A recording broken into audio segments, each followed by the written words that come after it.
सबैमा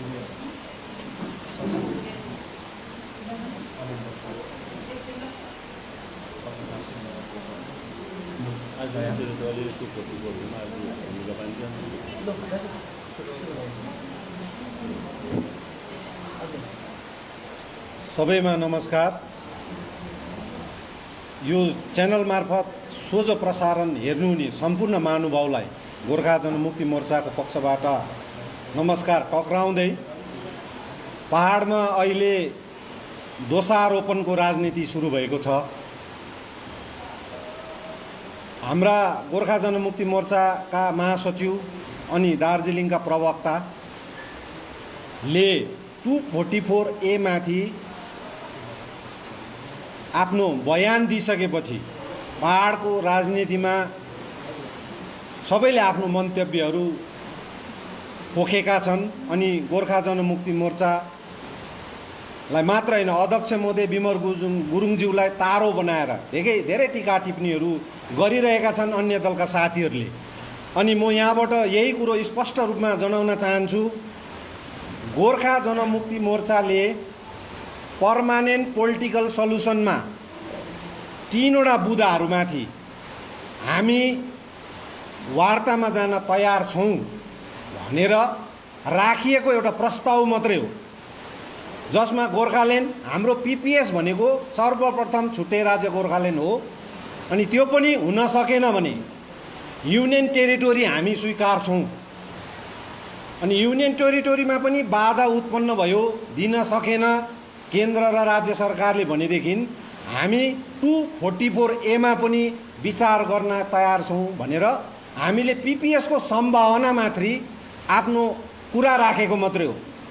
र गोर्खा जनमुक्ति मोर्चाको केन्द्रीय समिति अथवा कोर कमिटीको कुनै पनि आधिकारिक वा मिटिङ बसेर 244A मा पार्टीको स्पष्ट अरान अहिलेसम्म हामीले सार्वजनिक गरेका छैनौँ। हामीले सम्भावनाहरू, पीपीएसका सम्भावनाहरू मात्रै व्यक्त गरेका हुन्। र कुनै पनि दलका साथीहरूले अथवा अन्य दलका साथीहरूले 244A मा गोर्खा जनमुक्ति मोर्चा विमल गुरुङहरू लागि परेको छ, 244A लाई एक्सेप्ट गर्यो भनेर जुन प्रचार प्रसार गरिरहेको छ त्यो चाहिँ एउटा भ्रम मात्र हो। हामीले पार्टीले आधिकारिक रूपमा 244A मा मोहर लगाएको छैन, आधिकारिक बयान पार्टीको आएको छैन, हामीले सम्भावना मात्रै व्यक्त गरेका हुन्। अनि साथीहरूले के भन्दैछन् भन्दा 244A मा चाहिँ एग्री भएर 244A लाई मानिलिनु भनेको चाहिँ 6औं अनुसूचीलाई मानेको हो। 2007 मा विरोध गर्ने दलले 2021 मा आएर गल्ती स्वीकार्यो भनेर भन्दैछ साथीहरूले। अनि साथीहरूलाई भन्छौँ, साथीहरूले 2008 को स्ट्यान्डिङ कमिटीको रिपोर्ट पढुन् एकपल्ट। स्ट्यान्डिङ कमिटीले के लेखेको छ, त्यो 6 सेड्युलमा के कमी कमजोरी थियो, अनि गोर्खा जनमुक्ति मोर्चाले 2007 मा त्यो 6औं अनुसूचीलाई किन विरोध गर्न पर्यो, त्यसको जमिनी यथार्थ थाहा भएर पनि साथीहरूले बुझ पचाएर आज गलत कुरो विमल गुरुङ पक्षलाई आरोप लगाउने मात्र काम गर्दैछ। र हामी स्पष्ट रूपमा भन्न चाहन्छौँ, 244 लाई एमेन्डमेन्ट गर्यो भारतको सरकारले। 22nd एमेन्डमेन्ट भनिन्छ। 22औं संविधान संशोधन गरेर 244 धारालाई उपधारा बनाएर 244A क्रिएट गरेको, जसलाई 10 अप्रिल 1959 सालमा यसलाई क्याबिनेटले पारित गरिएको। र यसरी 244 को इतिहासै नबुझिकन साथीहरूले 244A भनेको नै 6 सेड्युल हो भनेर जुन दुष्प्रचार गर्दैछ, भ्रममा नपरुन् साथीहरू। 6 सेड्युल 244A र 275 मा पर्छ। र भारतको संविधानको आर्टिकलहरू पनि अध्ययन गरून् बोल्ने दाजुहरूले, साथीहरूले, अन्य दलकाहरूले। र 244A भनेको अटोनोमस स्टेट हो, स्वशासित राज्य हो।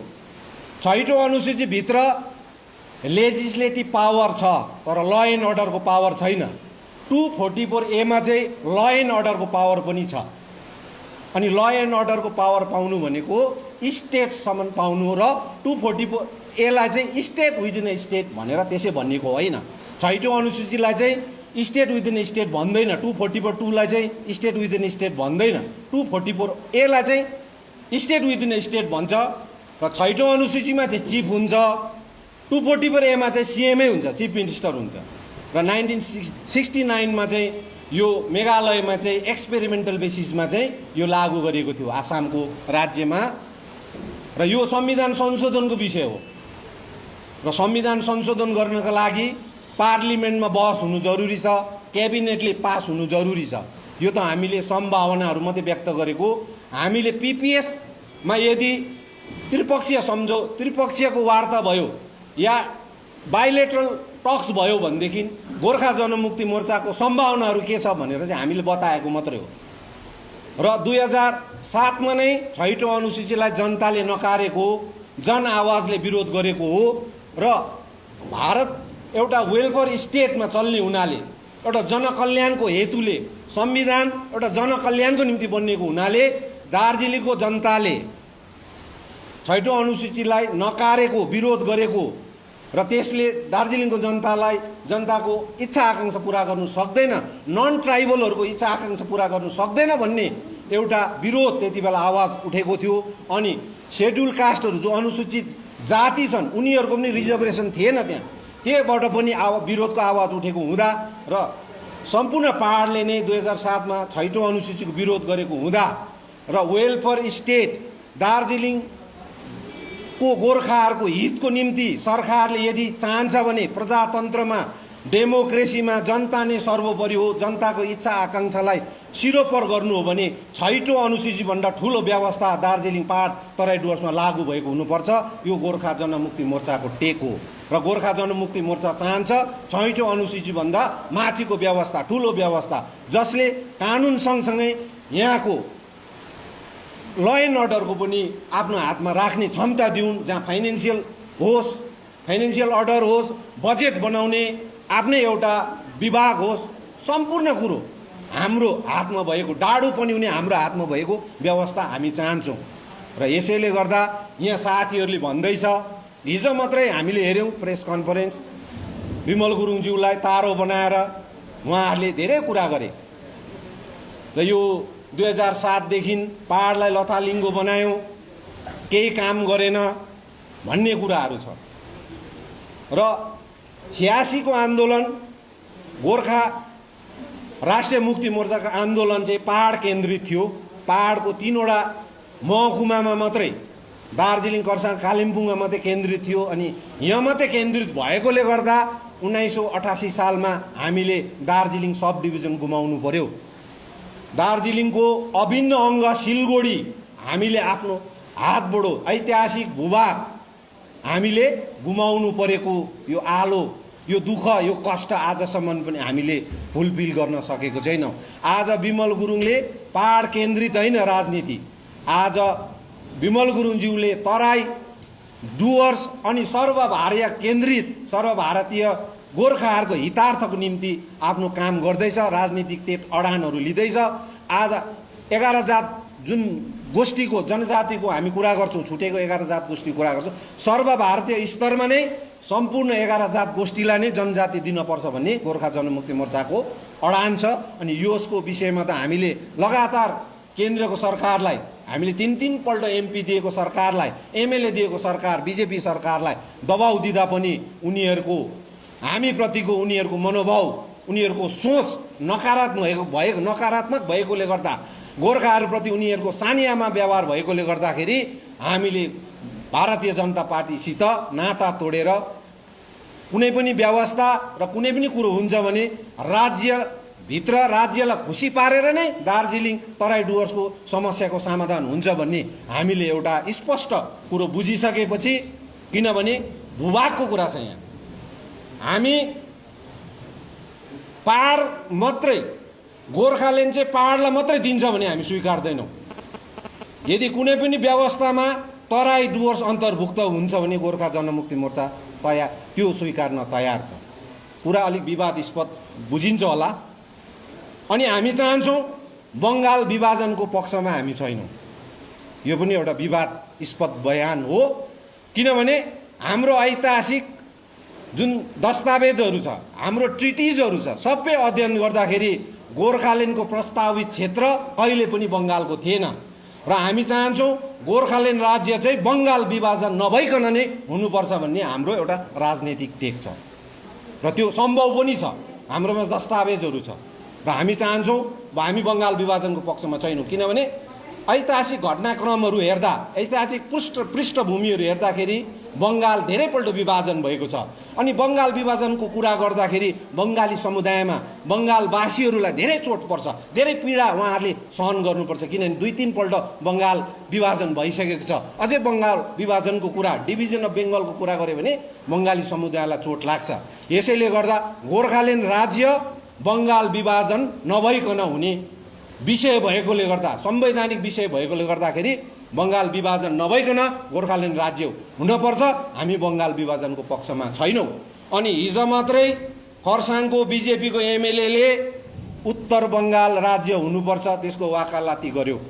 अनि गोर्खा जनमुक्ति मोर्चालाई हामी त्यो विषयमा हामी सरोकार राख्दैनौँ। उत्तर बङ्गाल राज्य हुन्छ हुँदैन, यदि भारतमा कुनै नयाँ राज्य क्रिएट हुन्छ, नयाँ राज्य निर्माण हुन्छ भने गोर्खा जनमुक्ति मोर्चा सहृदय स्वागत गर्दछ, तर प्रथमत गोर्खाल्यान्डले मान्यता पाएको हुनुपर्छ। भारतमा कुनै पनि नयाँ राज्य बनिन्छ भने गोर्खाल्यान्डले पहिलो प्राथमिकता पाएको हुनुपर्छ। यो गोर्खा जनमुक्ति मोर्चाको अडान हो, हाम्रो माग हो। र सबैलाई अहिले जुन विपक्षका साथीहरूले, अन्य दलका साथीहरूले हाम्रो 10 वर्ष खायो, 14 वर्ष खायो भनेर जुन हामीलाई एउटा आरोप लगाउँदैछ, साथीहरूलाई यही भन्छौँ, साथीहरूले 21 वर्ष खाएको बिर्सियो। त्यो 21 वर्षमा हामीले के गुमायौँ? पहाडमा अन्य राजनीतिक दलसित बोल्नै नहुने संस्कार यो पहाडमा व्याप्त थियो, अहिले पनि छ। त्यो संस्कार स्थापित गर्यो 86 को आन्दोलनले।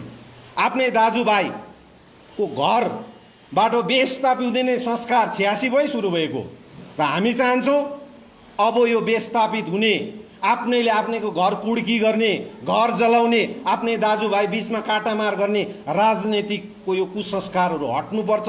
यहाँ सबैले समान रूपले आफ्नो आफ्नो दल, आफ्नो आफ्नो राजनीतिक अडान स्पष्ट रूपमा राख्नु पाउनुपर्छ, किनभने भारतको संविधानले सबै दललाई, सबै जनतालाई यो अधिकार दिएको छ। यो अधिकार अब पहाड तराई डुवर्समा लागू हुनुपर्छ, किनभने 17 देखि यता पहाडको स्थिति कस्तो थियो? कसलाई जेलनेल गरेर जेलमै मारियो, जेलमै शहीद बनायो, कसको घर कुड्की भयो, कसको घरमा आगो झोसियो, कसलाई बेस्थापित बनायो। यहाँको डरको माहौल थियो। अन्य विपक्ष दलकाहरू बोल्न नसक्ने स्थिति थिए 17 मा, 18 मा, 19 मा, 20 मा। तर 21 अक्टोबर 2020 को दिन कलकत्तामा विमल गुरुङज्यूले हामी राज्यको तृणमूल सरकारसँग राजनीतिक अन्डरस्ट्यान्डिङ गरेर 2021 को विधानसभा इलेक्सन हामी तृणमूल सरकारसँग एउटा पोलिटिकल अन्डरस्ट्यान्डिङको साथमा लड्छौँ भनेर जुन घोषणा गर्नुभयो, कलकत्ताको मुटुमा, कलकत्ताको छातीमा टेकेर गोर्खाल्यान्डको आवाज उहाँले यथावत राख्नुभयो, जिउँदो राख्नुभयो। त्यो दिनदेखि पहाडमा अन्य विपक्षका साथीहरूले छाती ठुलो गरेर बोल्ने आँट पाएको दिन हो। त्यो प्रजातन्त्र बहाली भएको दिन हो। त्यो 21 अक्टोबर 2020 को दिन हो। अलिकति स्पष्ट रूपमा भनिदिनुहोस् न। सुरु गर्छु म। विशेष के हो भने जनआकांक्षा गोर्खाल्यान्ड है, अहिले पहाडको सबै राजनैतिक दलहरूलाई हेरौँ भने जनआकांक्षा गोर्खाल्यान्ड हो, जनआकांक्षा गोर्खाल्यान्ड भनिरहेको छ।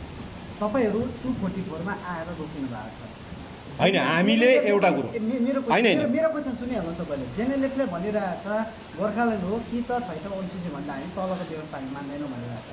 भाजपाबाट भइरहेछ अहिले, अब उत्तर बङ्गाल आइरहेछ कुरा, तर जनआकांक्षा गोर्खाल्यान्ड हो। यो जनआकांक्षालाई हेरेर राजनैतिक पार्टीले आन्दोलन त्योपट्टि मुद्दा लिएर आन्दोलन गर्नुपर्ने हो कि आफै एउटा टेक बनाएर सरकारलाई माग गर्नुपर्ने? यस्तो यो अलिक अस्पष्ट भइरहेछ। सरकारसित होइन, सुन्नुहोस्, 3.5 वर्ष दिल्ली बसेर होइन, सुन्नुहोस्, अब कुरा तपाईँको कुरा बुझेँ। 100 रुपियाँ मागिरहेछ, तर मलाई 10 रुपियाँ भन्दा कम्ती होइन, ठिक छ, ओके, होइन, सुन्नुहोस्, सरकारको मनोभाव, सरकार कस्तो हुन्छ भन्दाखेरि दिल्लीमा 3.5 वर्ष बसेर सरकारको हरेक मन्त्रालय चार्ने मान्छे म एउटा पनि हो, गोर्खा जनमुक्ति मोर्चा। होइन, चाहे गृह मन्त्रालय होस्, चाहे जनजातिको होस्, चाहे एमपीको होस्, चाहे सुके होइन, मन्त्रालय चारिसकेपछि होइन, दिल्लीमा कस्तो छ, दिल्ली कलकत्ता सरकारलाई हामीले समस्या लिएर गइसकेपछि हेर्नुहोस् है, गोर्खाल्यान्डको समस्या, हाम्रो गोर्खाल्यान्डको समस्या, 11 जात गोष्ठीको समस्या, दार्जिलिङ तराई डुवर्सको समस्या लिएर गयो भने समस्या सँगसँगै समाधान पनि आफैले लिएर जानुपर्छ। सरकारले चाहिँ के गर्नु त त्यसो भए? अब गोर्खाल्यान्ड अहिले पोसिबल छैन, त्यसो भए तिमीहरूलाई के गर्नु भनेर उल्टा हामीलाई नै क्वेसन दिन्छ। त्यसले गर्दाखेरि हामी पनि मानसिक रूपले, बौद्धिक रूपले सशक्त भएर प्रिपेयर भएर जानुपर्छ। खुल्ला रूपमा भनिरहनु भएको छ तपाईँले, सरकार अगाडि नै भनिरहनु भएको छ, त्यो त भित्री कुरा हो। यदि मानेन भने ल ठिकै छ, होइन, एउटा कुरा सरकारको हाम्रो सम्भावनाको कुराहरू, सरकारले गोर्खाल्यान्ड होइन, सरकारले गोर्खाल्यान्ड दिँदैन भने, गोर्खाल्यान्डको निम्ति कोही बाधा भयो भने, युनियन टेरिटोरीलाई कोही बाधा भयो भनेदेखि हाम्रो लास्ट अप्सन चाहिँ 244 हुनसक्छ। पार्टीको अडान होइन, सम्भावना बताएको। पार्टीको अडान त त्यति बेला स्पष्ट हुन्छ जति बेला हामी केन्द्रीय समितिको मिटिङ बसेर त्यो प्रस्ताव ग्रहण गर्छ कि अब हामी केमा जाने। सरकारलाई अहिले हामीले बाइपार्टाइट होस् या त्रिपक्षीय होस्, ट्रिपार्टाइट होस्, पिपिएसको लागि एउटा माहौल तयारी पार्ने, पिपिएसको लागि वार्ता बोलाउने चाहिँ हामीले एउटा माहौल तयारी पार्दैछौँ। र त्यो माहौल तयारी पार्दा चाहिँ साथीभाइहरूले चाहिँ अहिले अडचन तयारी पार्दैछ कि वार्तै नहोस् भन्ने खालको वातावरण तपाईँहरूको पिपिएस भनेपछि चाहिँ 244A होइन, हाम्रो पिपिएस भनेको गोर्खाल्यान्ड हो, हाम्रो गोर्खाल्यान्ड हो पिपिएस भनेको। गोर्खाल्यान्ड हो, जनआकाङ्क्षा होस् या गोर्खा जनमुक्ति मोर्चा, गोर्खा जनमुक्ति मोर्चा गठन भएको नै गोर्खाल्यान्डको लागि हो, सेपरेट स्टेट अफ गोर्खाल्यान्डको लागि हो। यहाँ त जनताले त 244 त भनेकै छैन। होइन, जनताको इच्छा तपाईँहरूले विधानसभाको अप्रिलको इलेक्सन 2 मेको जुन गणना भयो, जनताको इच्छा के हो त्यो त जनमतले बुझ्छ नि त। किनभने 2021 को विधानसभा इलेक्सनमा गोर्खाल्यान्डको स्पष्ट अडान लिएर कुनै दलले यदि भोट मागेको थियो भने त्यो गोर्खा जनमुक्ति मोर्चा विमल गुरुङको पक्षले मात्रै मागेको, अन्य दल थिएन। अन्य दलले विकासको रूपमा भोट माग्यो, उनीहरूले हामी विकास गर्छौँ, 11 जात गोष्ठीको कुरा गर्छौँ भनेर उनीहरूले भोट माग्यो। तर जनताको जनआकाङ्क्षा 2021 को तपाईँहरूलाई पनि स्पष्ट याद छ, पत्रकार साथीहरूलाई, जनताले जनमत केमा दियो होइन। तर गोर्खा जनमुक्ति मोर्चा आज पनि यही स्पष्ट अडान राख्छौँ, हाम्रो प्रथम पिपिएस भनेको नि गोर्खाल्यान्ड हो। सरकारले दिनेले के, माग्नेले त हामी गोर्खाल्यान्ड माग्दैछौँ नि, दिनेको मनोभाव, दिनेले के दिनु चाहन्छ, दिनेको पनि एकपल्ट चाहिँ हामीले नारी साम्नु जरुरी छ। तपाईँको जुन छ पार्टीको बागडुङ्गी गोर्खाल्यान्ड हो भनेदेखिको फेरि छैन अनुसूची तपाईँको युनियन टेरिटोरीमा किन झर्नु, होइन, हामीले पार्टीको अडान, पार्टीको प्रस्ताव, पार्टीको सेन्ट्रल कमिटीको मिटिङ भएर हामीले प्रस्ताव ग्रहण गरेर चाहिँ हामीले 244A एक्सेप्ट गर्छौँ, युनियन टेरिटोरी एक्सेप्ट गर्छौँ भनेर स्पष्ट अडान भएको चाहिँ सम्भावना तीनटा कुरा भनेको छौँ, separate state of Gorkhaland, union territory अनि 244A, तीनटा कुरो चाहिँ स्पष्ट रूपमा हामीले राखेका छौँ। होइन, जनताले के भन्नु, सडकमा को छ, सडकमा को छ, ओके, जनता आउँछ, गोर्खाल्यान्डको लागि आउँछ, आउँछ आउँछ आउँछ होइन। 6 सेड्युलको लागि चाहिँ 1200 शहीद भएको, डिजिएससीको लागि 1200 शहीद भएको, अनि दार्जिलिङ गोर्खा पार्वतीय परिषदको लागि चाहिँ 86 मा 27 जुलाईमा गोलीकाण्ड चाहिँ डिजिएससीको लागि भएको थियो। 1200 शहीद 86 को आन्दोलनमा चाहिँ के अरे 6 सेड्युललाई भएको थियो। त्यसो भए लु भन्नुहोस् त, आन्दोलन गर्दै जाँदाखेरि टेबलमा वार्तामा सरकारको मनोभाव बुझेर सरकारको देशकाल र परिस्थितिसित सम्झौता गर्नुपर्ने एउटा बाध्यता हुन्छ कुनै राजनीतिक दललाई। सजिलो छैन, देश चलाउनेलाई पनि सजिलो छैन, गोर्खाल्यान्ड माग्नेलाई पनि सजिलो छैन, राजनैतिक दल चलाउनेलाई पनि सजिलो छैन। र त्यसैले गर्दाखेरि हाम्रो एउटा स्पष्ट अडान छ, गोर्खाल्यान्डको लागि आज पनि हामी तयार छौँ। एउटा भारतको एउटा कन्सेप्ट छ, अनि 1950 सालको धारक सन्धि धारा 7 एकापट्टि छ गोर्खाहरूको लागि। हेर्नुहोस् है, अन्य जातिको लागि म भन्दिनँ, तर भारतीय गोर्खाहरूको प्रसङ्गमा कुरा गर्दा चाहिँ 1950 सालको धारा 7 को सन्धिले हामीलाई रेसिपोकल भनेर आदान प्रदानात्मक रूपमा यहाँनिर नेपालकोहरू यहाँ आएर बस्न सक्छन् अनि यहाँ भारतकाहरू नेपाल गएर बस्न सक्छन्, व्यवसाय वाणिज्य गर्न सक्छन् भनेर जुन धारा 7ले बताएको छ, त्यसले गर्दा चाहिँ हामीलाई चाहिँ जहिले पनि एउटा विदेशीको लान्छना लगाउने जुन कोसिस हुँदैछ अन्य जातिले, यिनीहरू नेपालबाट आएको भनेर जुन एउटा हामीलाई विदेशीको लान्छना लाग्दैछ, त्यो चाहिँ भारतमा चाहिँ सेपरेट स्टेट गोर्खाल्यान्डले मात्रै हाम्रो राष्ट्रिय चिनारी बोक्न सक्छ भनेर चाहिँ एउटा हामीले सोचेर चाहिँ राष्ट्रिय चिनारीको मुद्दा चाहिँ सेपरेट स्टेट अफ गोर्खाल्यान्डले मात्रै बोक्छ भनेर हामीले गोर्खाल्यान्डको अडानलाई स्पष्ट रूपमा एउटा चाहिँ क्वेसन, राज्य नतोडिकन अर्को राज्य गठन यो कसरी सम्भव छ अनि यसको लागि चाहिँ तपाईँहरूको पार्टीले चाहिँ के गर्नुहुन्छ? तपाईँहरूलाई एउटा किताब मैले ल्याउनु बिर्सेछु है। 1986 सालमा ज्योति बसुको सरकारले एउटा इन्फर्मेसन डकुमेन्ट निकालेको छ हैन, इन्फर्मेसन एन्ड कल्चरल डिपार्टमेन्टले, जसलाई चाहिँ व्हाइट पेपरको नाम दिएको छ इतिहासमा, त्यो तपाईँहरूले पनि पढ्नु भएको छ। अनि त्यहाँनिर चाहिँ स्पष्ट रूपमा भनिएको छ गोर्खाल्यान्डको प्रस्तावित क्षेत्र चाहिँ दुईटा किङडमसित जडित हो, एउटा चाहिँ भुटानसित, एउटा चाहिँ सिक्किमसित, किनभने सिक्किम चाहिँ त्यति बेला जति बेला सन्धि भएको थियो त्यति बेला देश थियो र दुईटा के अरे स्वतन्त्र राष्ट्रियहरूसित चाहिँ चुक्ति भएको यो गोर्खाल्यान्डको क्षेत्र भएकोले गर्दाखेरि चाहिँ यो भूभाग चाहिँ कहिले पनि नेपालको थिएन भनेर चाहिँ जुन इन्फर्मेसन दिएको छ नि, इन्फर्मेसन डकुमेन्ट्स किताबै छपाएको छ वेस्ट बेङ्गाल सरकारले, पश्चिम बङ्गाल सरकारले, त्यसको आधारमा चाहिँ बङ्गाल विभाजन नगरिकनै गोर्खाल्यान्ड हुन्छ, त्यो चाहिँ त्यो डकुमेन्टले बताउँछ। अब तपाईँलाई त्यतिमा त्यो डकुमेन्टमाथि यति विश्वास छ, तपाईँले घरिघरि भन्नुहुँदैछ तपाईँको गोर्खाल्यान्ड नै म तपाईँको माग हो या मुद्दा हो भनेर भन्नुहुँदैछ, तर आज आएर जुन अघिको कुरामा आउँछु 3वटा अप्सन तपाईँले दिइरहनु भएको छ। यो 2007मा जन्मेको पार्टीको ब्यानरबाट तपाईँ बोल्नुहुँदैछ, 2007मा जन्मिँदाखेरि एउटै मात्र 1 पोइन्ट एजेन्डा थियो यसको गोर्खाल्यान्डमा भनेर थियो, तर आजको तारिकमा आइपुग्दा 13-14 सालको बादमा आइपुग्दाखेरि आजको तारिकमा आएर यो पार्टीमा के ग्रहण लाग्यो कि तीनवटा अप्सन राख्नुपर्ने स्थिति कसरी आयो? यसमा म स्पष्ट रूपमा माग्नेले हामीले त गोर्खाल्यान्ड नै माग्दैछौँ हैन, भारतको सम्पूर्ण गोर्खाल्यान्ड हुनुपर्छ भनेर सबैको आत्मामा बसेको चिज हो गोर्खाल्यान्ड, रोममा बसेको छ सबैको गोर्खाल्यान्ड राज्य, तर दिनेको मनोवृत्ति, दिनेको मनसाय हुन्छ नि, दिने सरकार भनेको दिने हो, केन्द्र सरकार हो दिने, गोर्खाल्यान्ड दिने भनेको पार्लिमेन्ट हो, तर पार्लिमेन्ट आज कसको अधीनमा छ भन्दा भारतीय जनता पार्टीको छ। भारतीय जनता पार्टीले भर्खरै मात्र क्याबिनेटले अरुणाचलको 8वटा जातलाई जनजातिको मान्यता दिन्छु भनेर पास गर्यो क्याबिनेटले हैन, तर 11 हाम्रो गोर्खा जातिभित्र छुटेको 11 जात गोष्ठीलाई उनीहरूले इलेक्सनै पछि उनीहरूको के अरे इलेक्सन मेनिफेस्टोमा सङ्कल्प पत्रमा चाहिँ 11 जात गोष्ठीलाई हामी जनजाति दिन्छौँ, पर्मानेन्ट पोलिटिकल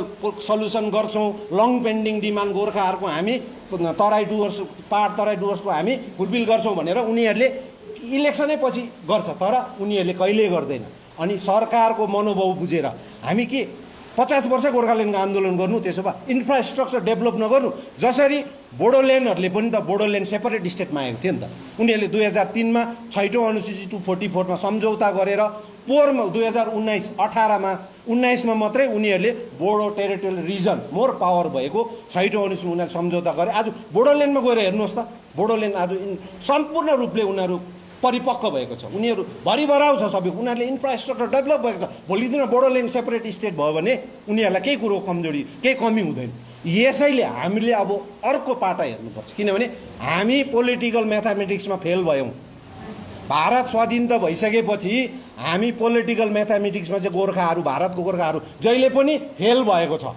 अब हामी पोलिटिकल म्याथमेटिक्समा होइन, हामीले अर्को कन्सेप्ट आन्दोलन गर्ने कन्सेप्ट चेन्ज गर्नुपर्छ, हामीले बौद्धिक रूपमा आन्दोलन गर्नुपर्छ। यसरी हुँदैन, सडकमा आन्दोलन गरेर गोर्खाल्यान्ड हुँदैन भन्ने कुरो चाहिँ बुझेर चाहिँ अब स्टेप बाई स्टेप जानुपर्छ, किनभने सम्भव छैन, दिनेको मनसाइ छैन। हाम्रो गोर्खाहरूलाई गोर्खाले न्याय पाउनुपर्छ, गोर्खाले संवैधानिक अधिकार पाउनुपर्छ भनेर भन्दैन, किनभने यो कुरो त अब सुप्रिम कोर्टले धरि यो पोलिटिकल इस्यु हो भनेर भनेको कुरो हो।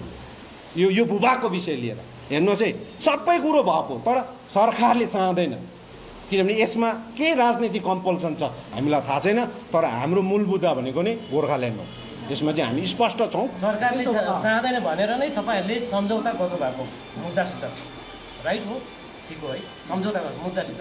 त्यसो भने भाजपाले क्लियर गरिसक्यो टिपिएस उत्तर बङ्गाल भनेर हिजो बजगाईले भनिसक्यो उत्तर बङ्गाललाई। होइन, अब एउटा कुरो चाहिँ होइन, एउटा कुरो बिपी बजगाई चाहिँ बिजेपी होइन है, बिपी बजगाई चाहिँ बिजेपीको चाहिँ एमएलए क्यान्डिडेट हो।